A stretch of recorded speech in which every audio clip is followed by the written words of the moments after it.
বুদ্ধি সকলোৰে ওচৰতে থাকে। চালাকি কৰা নে বিশ্বাসী হোৱা সেয়া সংস্কাৰৰ ওপৰত নিৰ্ভৰ কৰে। টেঙৰামি কেইদিনমানৰ বাবেহে, আৰু বিশ্বাস বা সততা জীৱনৰ বাবে তোমাৰ পৰিচয় হৈ থাকি যায়। সমস্যা সকলোৰে জীৱনলৈ বিভিন্ন প্ৰকাৰে আহে। এই সমস্যা প্ৰকৃততে আমাৰ প্ৰত্যেকৰে জীৱনৰ এক অংগ। মাথো তাতো এটা পাৰ্থক্য আছে। যিজনে এই সমস্যাবোৰৰ ওপৰত ভৰি থৈ যেনে তেনে আগবাঢ়িবলৈ চেষ্টা কৰিছে তেওঁৰ জয় হৈছে, আৰু যিজনে সমস্যাবোৰক তেওঁৰ মূৰৰ ওপৰত ৰাখি মাথো চিন্তাত বহিল আৰু হতাশাত ভাগি পৰিল সেইজনেই পৰাজিত হ'ল। এখন জাহাজৰ চাৰিওফালে পানী থাকিলেই কেতিয়াও জাহাজখন ডুবি নাযায়। এখন জাহাজ ডুবে তেতিয়া যেতিয়া জাহাজখনৰ ভিতৰলৈ পানী সোমায়। ঠিক একেদৰে আপোনাৰ চাৰিওফালৰ পৰিৱেশত বিভিন্ন কাৰ্যকলাপ বা ঘটনা চলি থাকে। তাৰে কিছুমান কাৰ্য বা ঘটনা আপোনাৰ বাবে ক্ষতিকাৰক। এনে ক্ষতিকাৰক কাৰ্য বা ঘটনাবোৰক আপোনাৰ মনৰ ভিতৰলৈ সোমাবলৈ নিদিব। কেনেবাকৈ বাহিৰৰ বেয়া ঘটনা বা কাৰ্যৰ প্ৰতিক্ৰিয়া ভিতৰলৈ যদি সোমায়, ই আপোনাৰ বাবে বহুত ক্ষতিকাৰক হৈ পৰিব আৰু আপোনাক ডুবাই পেলাব।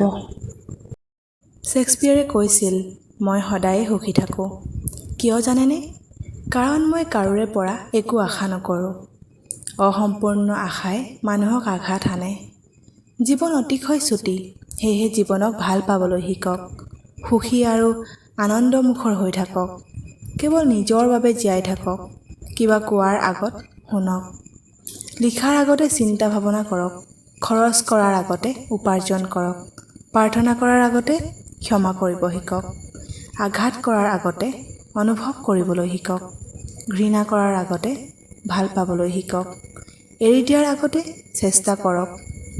মৃত্যুৰ আগতে জীৱনটো উপভোগ কৰক। জীৱনত যদি তোমাক শাসন কৰা কোনোবা আছে, তেতিয়াহ'লে ভগৱানক ধন্যবাদ জনোৱা।